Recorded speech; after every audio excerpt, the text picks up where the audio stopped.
Okay, I'm finally all set up and I'm going to take you through some of the propagators that I have used. I've spoken before about plants such as larkspur and wild carrot that need cold to break their seed dormancy. So you absolutely can't even germinate them in the house. They need to go outside in your little greenhouse. But next we're going to talk about some plants that prefer a little bit more warmth, and the gentle persuasion of a heated propagator mat is just the job for getting them to come out of their dormancy quite quickly. Tomatoes are a very good example of that. So I've got a little selection of units here to show you, and for the most part you can get things to germinate in the house just fine. However, the point is you're warming the compost to get the seeds to germinate, and if you can apply direct heat to the bottom of the compost through the heat mat, that germination is so much faster. So you don't need more than one propagator, I would say, for the most people. One is enough because you won't keep them on the heat mat for that long. So back to today, and the seeds that do need heat, and this is the melope. So we only sowed these on Sunday. Look how quickly they've come up. So they've all germinated thereabouts. I think there's a few still urging, but the dormancy has been broken, so they are waking up. So what I'm going to do is I'm going to take them off the heat straight away, because you speeded up the germination, but you don't want to speed up the growing and get leggy seedlings. But because it's so cold today, I am actually going to leave the lid on for another day. So they come off the heat, so that's one change. And then tomorrow I'll take the lid off, and that's another change. So it's not a big shock all at once. Plenty of light is key. So once upon a time, this was the only type of propagator you could get. That and the very big one that's in my greenhouse. But fortunately, times have changed. They are great. The only thing is they did tend to drip water all down the side from the lid. And you can only get one 40-cell tray in here, either that or pots. So I'm very glad that there are much more choices on the market now. You're going to be using a propagator mat in the greenhouse if you've got electrics in your greenhouse, and I can't recommend this one highly enough. I've had it for years. I've cleaned it up this morning for its Instagram debut.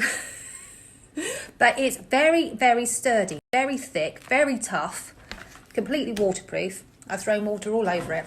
And the bonus thing is the size. Now, I've got one tray on here. You can fit 2 trays on exactly. But however, if we suddenly get a cold snap and you've got sensitive seedlings and they're in the greenhouse, you can actually fit, with careful manoeuvring, you can actually fit 4 trays on the heat to give it enough protection from a cold night. Okie dokie, so I'm going to close all the vents. There is a risk of frost tonight and tomorrow, and then it should warm up again. So I'm going to close the vents. If you've got electric heat mats, turn the heat mats on. If your dahlias haven't shooted, they will be fine. They'll be fine because they don't have anything to frost, and I'll explain a bit more in a minute. If you've got any beans or peas and you don't have any heating in your greenhouse at all, and you're a bit worried if it's going to get cold, then pop them in a tray and just take them into the kitchen just for tonight and bring them back in the morning. So tomatoes and runner beans, I mean, look at that canopy. They don't like it much lower than 5 degrees, so not even freezing. And their leaf, because of where they come from in the world, their leaves are not set up for cold temperatures, and it will shatter the cells in the leaf, and then that part of the leaf, wherever it shatters, will die. So we don't want that. So if you don't have a heat mat, then take them up to the kitchen overnight, put them on a tray, stick them on your heated floor. They'll love that. Your husband will love it too. So these are the dahlias you've got to watch out for, the ones that are fully woken up, because if they get cold, it's very dramatic. The leaves will go black and they'll collapse and die.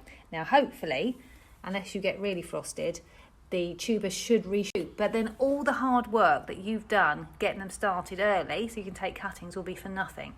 And you'll also be taking valuable reserves out of the tuber.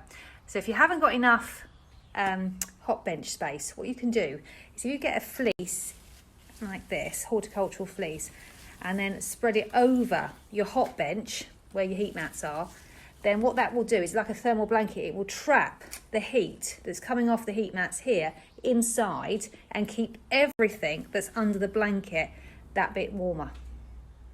If you're going to use a mat like this, you need to make sure that you put some sort of insulation underneath the mat so that you throw the heat back up into the greenhouse and don't end up just heating the table or the bench.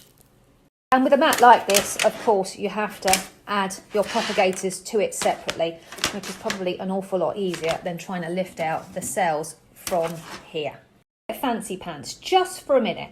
If you're going to be using this heated propagator mat in the greenhouse and the sun comes out, the temperature inside the propagator will soar and probably fry your seedlings.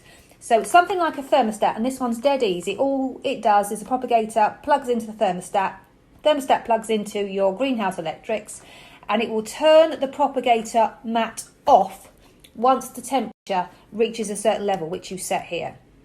On to something more tender. These are our snapdragons, and I'm going to have a look to see if we have got germination. So I know you have because you've been messaging me. Let's have a look. Oh, how exciting! Look at those. See, I told you, heat mats, they turbocharge your seedlings.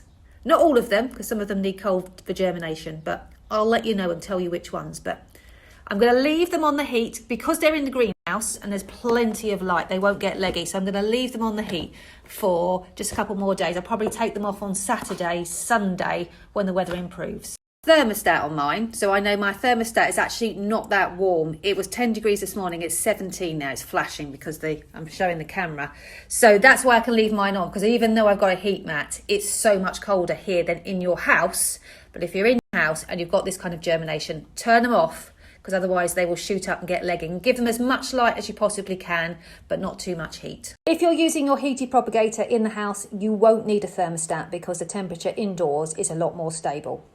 If you are using your heat mat indoors, you might want to go for something that gives your furniture a bit more protection. So this is a really good windowsill propagator. It comes with these little nifty propagation units with hats.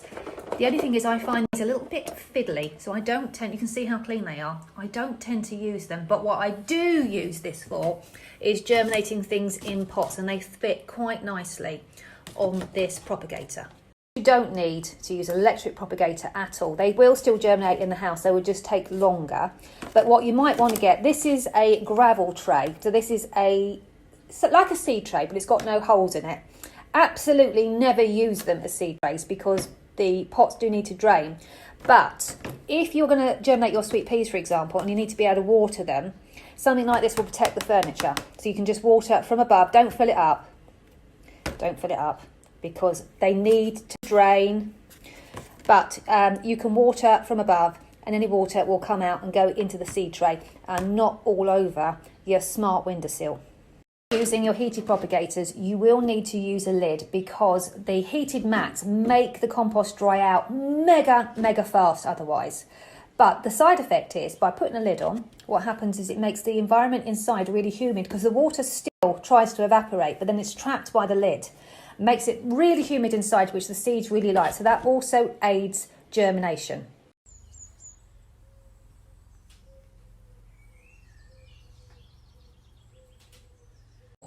About plants such as larkspur and wild carrot that need cold to break their seed dormancy. So you absolutely can't even germinate them in the house. They need to go outside in your little greenhouse.